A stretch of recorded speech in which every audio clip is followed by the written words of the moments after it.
ओम नमो भगवते वासुदेवाय। नमस्कार दोस्तों, स्वागत है आप सभी का आपके अपने यूट्यूब चैनल खुशहाल ज़िंदगी में। दोस्तों, बात करेंगे चैत्र मास के कृष्ण पक्ष की एकादशी के बारे में।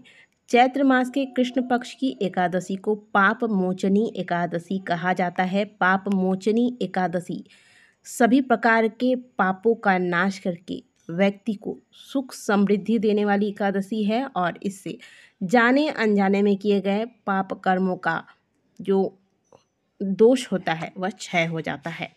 और इस धरती पर शायद ही कोई ऐसा मानव होगा जिसके द्वारा कभी कोई पाप न किया गया हो।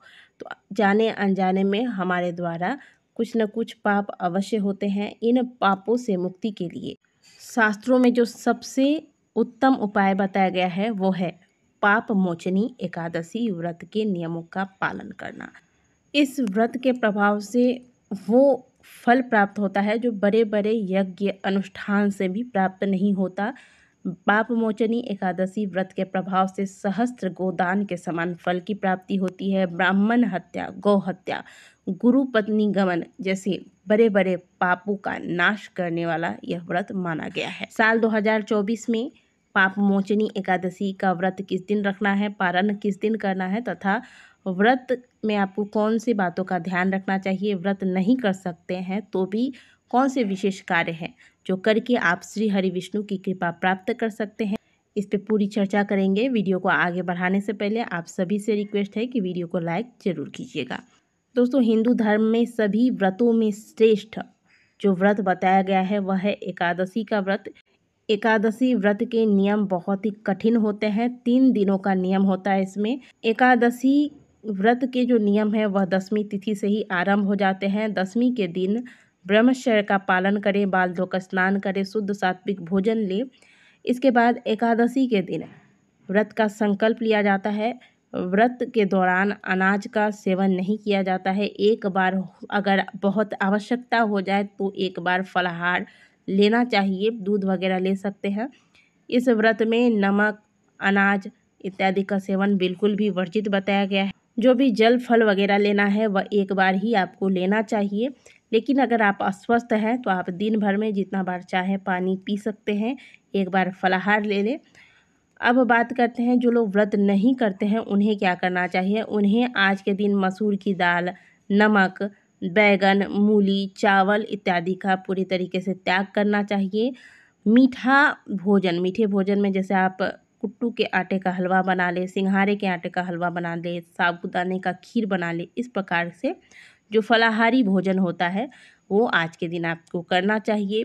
जितना हो सके भगवान के नाम का कीर्तन करें, भगवान विष्णु की पूजा आराधना करें, रात्रि जागरण करें। इसके बाद अगले दिन यानी कि एकादशी के बाद द्वादशी पर आपको स्नान करके भगवान विष्णु की पूजा आराधना करनी है। ब्राह्मणों को दान इत्यादि देकर गौ माता को भोजन कराकर फिर व्रत का पारण करना चाहिए। व्रत का पारण आप हमेशा शुद्ध सात्विक भोजन के साथ ही करें। और जब आप एकादशी व्रत का पारण करें तो एकादशी व्रत के पारण में चावल अवश्य आपको ग्रहण करना चाहिए। इस प्रकार से इस तीसरे दिन के नियम के साथ एकादशी व्रत पूर्ण होता है। एकादशी व्रत करने वाले भक्तों को और पूरे साल किसी भी व्रत करने की आवश्यकता नहीं होती है। यह एकादशी व्रत सभी प्रकार के मनोकामनाओं को पूर्ण करने वाला व्रत माना गया है। बात करें पाप मोचनी एकादशी की तो साल 2024 में पाप मोचनी एकादशी तिथि का प्रारंभ 4 अप्रैल को शाम 4:14 पर होगा और इस तिथि का समापन अगले दिन 5 अप्रैल दिन शुक्रवार को दोपहर 1:28 पर होगा। क्योंकि 5 अप्रैल को उदया तिथि में एकादशी की प्राप्ति हो रही है तो 5 अप्रैल को ही पाप मोचनी एकादशी का व्रत रखा जाएगा।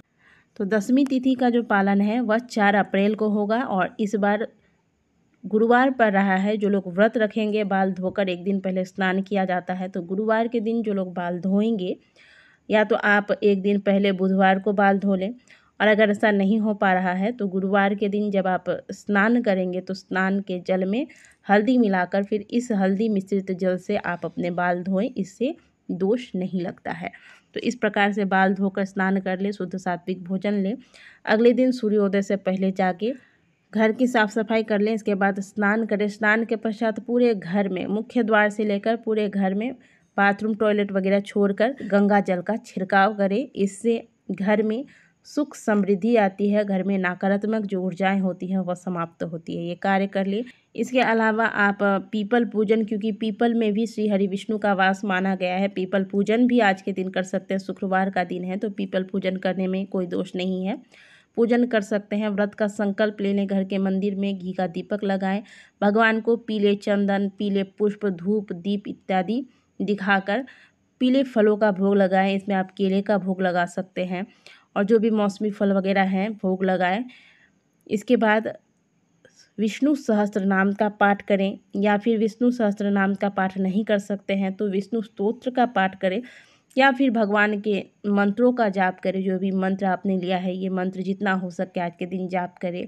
हो सके तो घर में छोटा मोटा अगर आप हवन कर सकते हैं खुद से तो हवन कर ले। इस प्रकार से आपको एकादशी के दिन ये सारे कार्य करके एकादशी व्रत के कथा का श्रवण अवश्य करना चाहिए। पूजा के उपरांत भगवान की आरती करें, या आरती पूरे घर में दिखा दें। शाम के वक्त भी उसी प्रकार से भगवान के समक्ष एक घी का दीपक लगाएं, घर के मुख्य द्वार के पास एक दीपक लगा दें। और तुलसी जी के समक्ष, एकादशी में तुलसी जी को जल अर्पित नहीं किया जा सकता है, लेकिन आप दीपक लगा सकते हैं तो दीपक लगा दें। पीपल पूजन अगर आपने किया है तो पीपल के नीचे भी एक दीपक आज के दिन लगाया जा सकता है। इस प्रकार से सब जगह दीपक, धूप, दीप इत्यादि दिखाने के बाद घर के मंदिर में बैठकर थोड़ी देर भगवान के नाम का कीर्तन करें। जोर जोर से भगवान का नाम कीर्तन करते हुए हाथ से ताली बजा के, या फिर करताल है तो करताल बजाइए। इससे घर की सारी नेगेटिविटी समाप्त हो जाती है। रात्रि जागरण अगर आप नहीं कर सकते तो शाम के समय कम से कम थोड़ी देर इस प्रकार से नाम कीर्तन अवश्य करें। अगले दिन व्रत का पारण करें। व्रत का पारण का जो सही समय होगा वो होगा 6 अप्रैल को प्रातःकाल 6:05 से लेकर 8:35।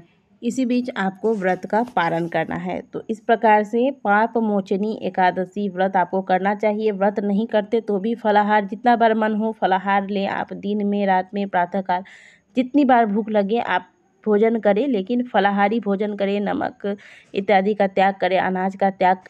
इससे भी आपको एकादशी व्रत का फल प्राप्त होता है। दोस्तों वीडियो अगर आपको अच्छी लगी हो तो वीडियो को लाइक ज़रूर कीजिएगा। कमेंट बॉक्स में हर हर महादेव अवश्य लिखिएगा। मिलते हैं आपसे अगले वीडियो में, तब तक के लिए ओम नमः शिवाय, हर हर महादेव।